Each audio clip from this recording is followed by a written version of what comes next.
to That Business Show 2.0 with your host, Jamie Maloney, where business becomes show business. Today, my guest is Stephanie Costolo. She is the editor-in-chief of Resident Magazine, a community-based magazine telling the stories and what's going on in business in the Wesley Chapel community, which is up in northern Tampa, Hillsborough, southern Pasco County areas. It kind of meshes all into that whole area up there. But so, Stephanie, welcome to the program today. Thank you, Jamie. It's a pleasure to be back with you. So we'll be discussing the magazine here in just a moment, but first you have this event, Back to School, Back to Work, coming up on October 12th. Yes. What is this? Okay, so Back to School, Back to Work is really catered towards moms who have been either staying home with their children, either for the summer or for several years. It doesn't matter either way. But basically, Resident Magazine has partnered up with two other companies, the MomSource Network and now SC Press. The MomSource Network is this online network that really connects moms with jobs that would be well suited to motherhood. So they have partnerships with companies that offer flex time work or work from home jobs or things like that. And so they can connect moms with those types of jobs that would work well with a mom's schedule. In addition to that, they offer resume building skills and interviewing tips and just a lot of different methods to help that mom get back into the workplace if that's what she wants to do. Now SC Press is a book publishing company. I actually have a book coming out this summer and they're my publisher with it, so it's great to work with them on that. And so they've really now SC Press has really taken the lead on sponsoring this event. And then of course, Resident Magazine has come in. So the event is on October 12th. There's going to be two sessions. There's a 9 to 1:30. No, 12:30, I'm sorry, a 9 to 12:30 and then a 1 to 4:30. So a mom can choose, and those are during school hours, right? And a mom can choose one of the two sessions. And what we're gonna have is 3 CEO speakers talking about Transition Trail, which is really transitioning back into the workforce. You know, what to think about, what to prepare, how to get yourself back into the workforce in general. Pivot Parkway is for a mom or a woman who's considering a career change. So we have a CEO speaker talking about that and how she went from a career in the tech industry and now she's working in a completely different industry. So what does that look like? How do you sort of manage that transition? And then Return Our Roads, which I'll be speaking about, is for the mom that's been out of the workplace for either months or several years. What do you do to get back into the workplace? I have 3 kids and I stayed home for about 3 years with them, doing the whole mom thing, the stay-at-home thing, and were they triplets or no, no, they're now 8, 7, and 4. Okay. So it was my older 2. When my oldest was born, I stopped working and stayed home for several years. And so when it came time that I needed to go back to work, even though I had qualifications and a degree and experience, I honestly felt like I couldn't do anything. Like I don't know what it was, just maybe it's just completely. And correct me if I'm wrong, don't you have a background in the Air Force? Yeah. So how would you feel like you can't do anything? I don't know what it was, but then I've spoken to a lot of moms and they feel like that too. So when I sat down to write my resume, I'm like, I don't know what I'm qualified for. I feel like I'm not I just completely discounted any past. Is that a common is that a common thing that occurs with moms, that they, after raising the kid for a few years, they start to lose that motivation and that belief in themselves? I think so. I mean, I've encountered a lot of people, because I'm really honest in an open book and I say these things out loud, and they're like, you know what, I felt like that too. And for me, I didn't know where to start looking. I didn't know what I wanted to do or how to get back into it. And so I'll be speaking on the Return Our Road, because obviously I eventually went back to work and now I run Resident Magazine. And I would think just raising the kid by itself is an accomplishment in a resume piece. Right, management, chef. I have a hard time taking care of myself. Budgeting, let alone 2 or 3 kids right there. And so any mom that feels that way definitely should not feel that way. Right. Now this event, though, again, designed to get mothers into the workforce with jobs that are fit to the school life schedule then, correct? Yeah, exactly. So that's one of the components. So there will be the 3 CEO speakers talking about those, and then we're going to have 4 breakout workshops. So the moms will be able to choose 2 of those workshops because they're going to be going on simultaneously. One will be resume building tips. You know, what am I qualified for? What should I put on there? What should it look like? One is LinkedIn profile. So, you know, why is that important? How do I get a good LinkedIn profile? We're going to have a photographer there giving free headshots and a makeup artist just to do quick touch-ups, so they're really proud of their headshot. And then interviewing tips and tricks. We're going to have expert HR people there saying this is how a great interview is.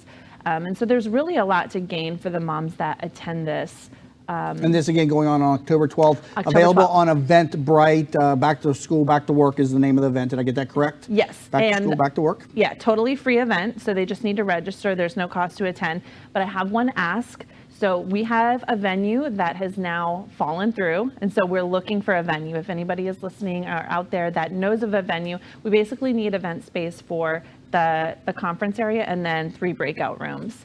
So that is my ask today. If anybody knows of anything, contact me at stephanie@residentmagazine.net and reference venue, and I would love that. Now you, again, your background in the Air Force. What did you do in the Air Force? I was airfield management. Airfield management. Yeah. And then you come out, but you have 3 children, and then you find the life of a magazine editor. So Yeah. how did you find magazine from that? Okay, so I got out of the Air Force when my first son was born. Like I said, stayed home for a few years.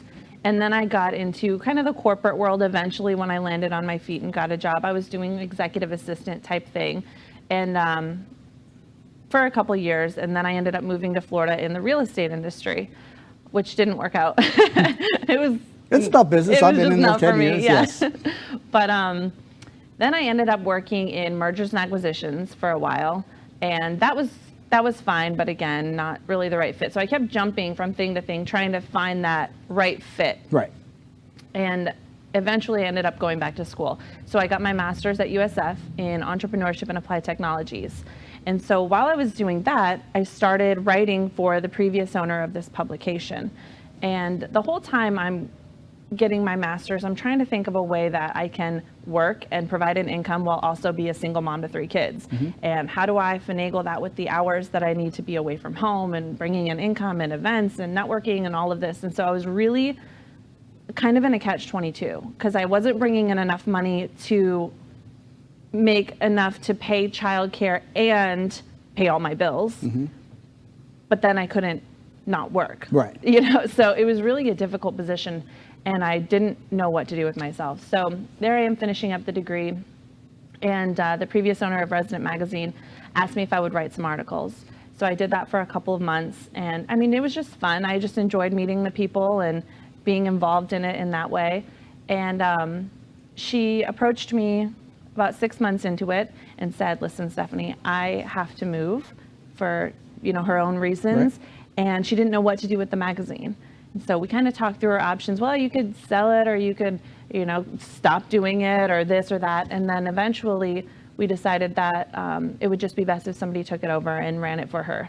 So I acquired it. Became a magazine owner at that point. Yeah, then. no Wow. experience. I mean, I don't suggest. What about the writing part? Because writing is a talent. You can develop it, but I think it's one of those things you either have it or you don't. Did you have a natural writing talent? I don't think I did. But here's the funny thing is, like, I never thought of myself as a writer. And then I started writing articles, and I thought, well, all right, I can handle this. And then now I've written a book that's going to be published. So I guess I have to stop saying that I'm not a writer. Well, you're a very accomplished young lady. I mean, Air Force, 3 children, single mom on top of that. Yeah. I mean, I couldn't imagine raising 1 kid, let alone 3 by myself. I can't even take care of myself, I oftentimes joke. And now you're running a magazine. How difficult is the magazine business these days? We hear so much about everything's online. Is the magazine also online? And how do you counter that? Yeah, so that's definitely, there's a few components to that. When I first got into it, we had an online presence, but it wasn't significant. It wasn't a significant part of our readership. So I basically learned through conversations with people, especially our advertisers. I started learning that more of them wanted trackable results, and they wanted to move their dollars to online means as well as print mediums. So there's different demographics that we're looking at here. Yeah, the trackable, thing is what gets me on the magazines. Is how do you know who's reading the magazines? You Right. can send them out, but how do you know they're getting engaged? Exactly. A lot of what our clients do is put either a specific phone number on their ad so that when calls come in from that number, they know that it's come from this specific ad, or they put a code on their coupon so that they're tracking it on their own. I'm not trying to track that. We can track our website traffic. I can see how many people were on this page or that page and how much time they spent on each of them, which is great. It's helpful. So we've increased our web traffic since I took over by 82%. Yeah, as far as the Wow. reads on the magazine specifically, Yep. that's gone up by 82%. We increased revenue by over 70%. And so I've started building a team with a few sales reps, and I've brought on other writers that I feel like Yeah. are much better than I am. And so now I can kind of oversee and manage the process. And what you said you have a master's in entrepreneurship. How much did that program help you become, an entrepreneur versus your own innate skills that you probably never knew you had? Right. I think it's both, really. I mean, now I have a basic knowledge and understanding. And by the way, the program at USF is top notch. It's like top 10 in the country for masters in entrepreneurship programs. So I can't say enough good things about them. And they really gave me a basic knowledge of how you take a product from conception, from the idea phase, all the way to market, and then what's your exit strategy. So really a broad understanding of, customer, who's my customer? How do I target this person? What is that person's life like? And then how do I trademark it? And what do I need to get that involved? And then what is a business entity? What type of that do I need? What about investors? And, Yes. all of that. So that's definitely helped. But to answer your earlier question on the magazine and what's going on with that, to answer our clients' concerns about wanting to move their dollars online, we are launching an app that is not, it's still under review at the App Store, so I'm not going to go into too many details on it, but it's super, super exciting, and it's very user-friendly, and it's essentially going to be a magazine in app form that's going to offer a ton of benefits to the user and a lot of cool features for our advertisers. We'll have you back on when that comes out. Yeah. Apps all the rave right now for businesses, everybody demanding mobile content. Yeah. And so that's a smart move on your part to develop an app for Resident Magazine. And again, you can learn more about this, residentmagazine.net. Stephanie Costolo in studio with me. She is the editor-in-chief of the magazine, centered around the Wesley Chapel community in Tampa Bay, Florida. Again, residentmagazine.net. When we come back from the break, we'll talk more specifically about the business of the magazine. I know a lot of people out there struggle with the magazine business, and so we'll get some more information on how to develop that when we come back from the break on That Business Show 2.0 with your host, Jamie Maloney, where business becomes show business.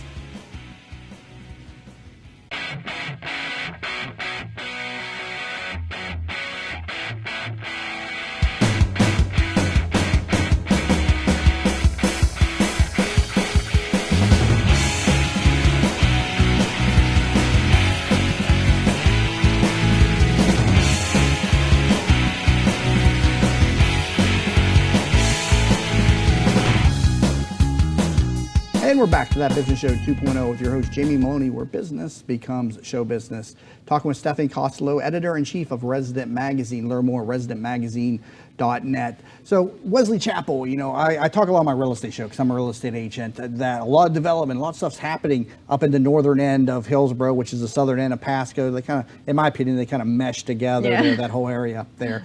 But what's going on, first off, just in your community where this magazine is printed? I cannot keep up with what's going on in my community right now. As you said, there's so much development and growth in Wesley Chapel and New Tampa that it's just every day something's happening. Like they just approved the Rad Sports Complex, which is, I think, a $44 million sports complex that's going up in Wesley Chapel. They just got approval through, I don't know the county. So there's also that ice rink that's up there. They had the ice too. rink, yeah. Yes. We interviewed Gordy. He was on the cover. Gordy Zimmerman is one of the owners of the Florida Hospital Center Okay. Ice.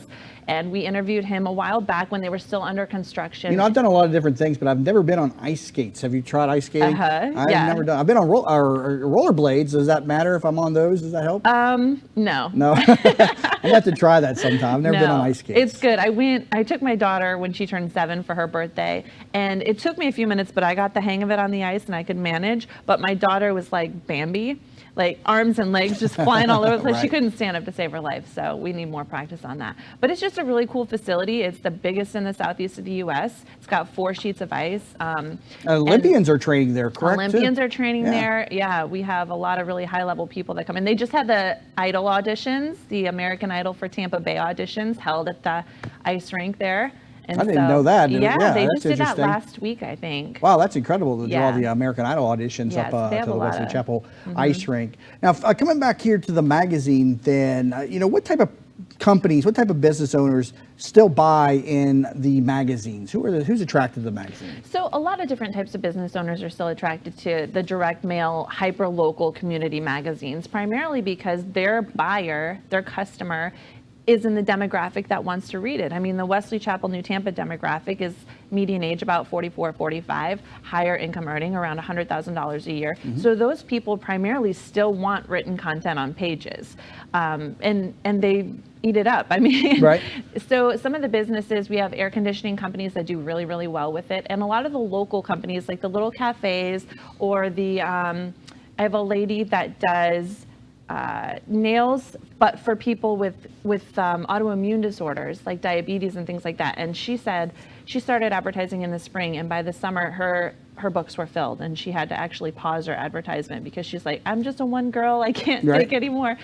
So people like that, and then we have chiropractors and just different people that want to reach out to specifically their area. Is it primarily a direct mail magazine? Yes. Do you have it set up in different businesses too? Yeah, so it's primarily direct mail, and then we're in over 100 distribution locations all over Wesley Chapel and New Tampa. The ice rink is one of them. We send a few hundred copies through there every month. And then, you know, some other key distribution locations, as well as doctor's offices, tire change places, anywhere. And we also have a subscription model. So if somebody isn't in the area, and we do have subscribers that just want it sent right to their door who aren't on the mail routes, so they can subscribe and then get it sent to them. ResidentMagazine.net. Also keep an eye out for the app that's currently in development. Not a lot out on that just yet, but we'll be following up with her on that. Now, you mentioned a book that's due out next summer. This summer. Yes, we're about to go to print with it. The year you turned 30, was it? The year I turned 30. What happened in that year? Oh my gosh, what didn't happen in that year? So, as we talked about, I'm a single mom, and this was really me becoming a single mom. So it's like, by the way, I have a great relationship with my ex, my kid's dad. We co-parent beautifully. Well, that's good. I always wonder about that. Yeah, I have to preface this with the great, because we truly do. If he's listening, thank you for that. Thanks, Rick. But this was really that really difficult time of getting divorced, and what now? You know, there was a lot of chaos there in that relationship at the end, and then moving to Florida with my kids, I just kind of up and left Pennsylvania and moved to Florida. Had never been here before, hadn't visited, knew nobody here. And I was like, you know what? Let's go move to Florida. Everybody seems to come to Florida. I don't know what it is. I know. But I'll never change that, though. I absolutely love it here. But it was really these key challenging times, and I got evicted from our apartment at one point and like hit a real rock bottom, and then just these moments that everybody has in their life that kind of define you were just happening one after another between like 29 and 31. And was this during your time at USF and your master's program too? I started USF right at the end of this. That was kind of like coming up for fresh air, like, oh my gosh, I'm going to make it through this. But it was really just this really dark, rough patch. And so I'm a very philosophical thinker sometimes when it comes to myself, and so I learned a lot of lessons from that, and I journaled the whole time, you know, like this happened, but look at all this beauty that came from it. And so the book is really like, let's have a moment in these challenging circumstances, and then what can we learn from that? And it's not preachy, like you need to learn this from your hard times. It's more like, listen, this is what happened, this is how much it was hard, and these are the lessons I learned, so take from it what's good and leave what isn't. You know, I can't speak from experience, but I can imagine, you know, one question a lot of women would have is, how are you able to maintain a working relationship with your ex-husband, I think, were you married, in the co-parenting role? How are you able to foster that relationship? Yeah, so that's taken time, honestly. I mean, I'll just be honest, you know, his girlfriend moved into our house a weekend after I moved out. So there was just a lot of pain and challenging circumstances there. But really, and now that's his wife. So the three of us all work together, and it's really a decision every day that you're going to put whatever junk you have with each other to the side and not focus on it. And once you decide that enough times, you don't have to decide it anymore. That's just the way it is. You know, it's just easier that way. Of course, there were awkward moments. We did Christmases together, and you know, we all stayed at his aunt's house, and I'm in one guest bedroom and they're in another guest bedroom, and we all wake up on Christmas morning. It's like, oh my gosh. But you just choose to get past those awkward moments. And we have such a beautiful relationship in we do all the holidays together, all the kids' birthdays, all the sporting events. Like, we just do it as a unit. And so our kids have never had somebody removed from their life because we got divorced. Instead, we've just added more people to love them. Was your relationship with them rooted in friendship? You know, I'm of the theory that relationships will survive the test of time if ultimately you are friends before lovers. Would you say that was a component of it, or no? It sounds like no from what you're laughing. So. We weren't friends before we were lovers. No. So that destroys my theory. I mean, we're friends now, so. Yeah. Well, it came after the fact. That's one of my theories. So yeah, no, I think it's a solid theory. theory. Every situation, but yeah, we're friends now, and that's been something that we're really proud of. And so, just taking time to get over that. Do you cover that in your book, the year that you turned 30? Yes, I do. I mean, the book starts when I'm pregnant with my number 2 kid, Scarlett, and our relationship's falling apart. I'm 9 months pregnant. We're moving from DC to Pittsburgh. We're about to close on a house. And basically it's like, I don't want to be married anymore. We're done here. And so it starts with me kind of like having that realization, like, oh my gosh, what are we going to do now? And then it goes through and we reconcile and go to counseling. And then we have oopsie baby number 3. Mm-hmm. That wasn't planned, one of those 1% birth control failure rate things. Oh, no, yeah. And so that kind of spiraled us again. So it definitely is detailed in the book. So what did the book do for you then, just personally? It hasn't come out yet, so you can't say, what it's done for you on a professional level, but it sounds to me like, you're able to kind of get some things out. Tell me what it's done for you personally. So writing is very cathartic, I think, to anybody. Talking about things is cathartic, but when you write it down, honestly, it completely released me from any negative emotions that may have still been lingering. And I had to wait a couple years to even write it, to even go back into that headspace, because when you write a book, it's different from journaling. Like, you have to get back into that moment and kind of relive these things. Like, what did the shower stall look like? What did the water feel like? And what was I feeling like? And you get all choked up, and I was writing and crying and typing, and it was emotional. But having done that, and now I've read it so many times in the editing process, that even though I've written it, lived it, read it 100 times, now I can't even remember some of the details. Like, it's completely just kind of moved to the side, and it definitely doesn't define me, and it definitely doesn't have any sort of emotional hold on me. It's just like, you know what, this was it. This is what I learned, and that's the positive take from it. And now I'm free. And a business owner on top of that, owner of Resident Magazine, and doing a great job. I see you out in the business community a lot, doing stuff in Tampa Bay. So congratulations on bouncing back from a difficult time in your life. Thank you. Got a couple of minutes left. Let's go back over that event that we talked about there in the last opening segment. Back to school, back to work, October 12th, designed for working moms. Yes, so back to school, back to work. It's on October 12th. There are 2 sessions, a 9 to 12:30 and a 1 to 4:30, completely free. Just head on over to Eventbrite and click on Back to School, Back to Work. You can find us also on Facebook events page, Back to School, Back to Work, and just let us know what you think. Definitely come and bring a friend. We'll have treats too. So. And with your magazine, what are you looking for with the magazine? Of course, you're looking for subscribers and readers and advertisers, but any writers or any help? I am looking for something with the magazine. Thank you for asking that. I want a sales director. So I'm looking for a sales director to come in who can really kick butt on sales. I have some good reps, but I'm looking for somebody who's really experienced in especially ad sales, but any type of sales really. If you've got that talent, then you can kind of put it on any market. Somebody to come in and sell and help manage the reps. And How do you want them to get in touch with you? You got residentmagazine.net or how? Yes, email me at stephanie@residentmagazine.net. Please. All right. So Stephanie Costolo, editor-in-chief of the Resident Magazine, magazine centered around the Wesley Chapel community in Tampa Bay, Florida, and what's going on both personally and professionally in the area. So Stephanie, thank you so much for being on the program with me today. Jamie. Again, residentmagazine.net for more information, and then save the date for October 12th. Back to school, back to work for you working moms. New episodes of this program air each weekday morning, 9 a.m. on thatbusinessnetwork.com. Connect with us all across social media, facebook.com/thatbusinessshow.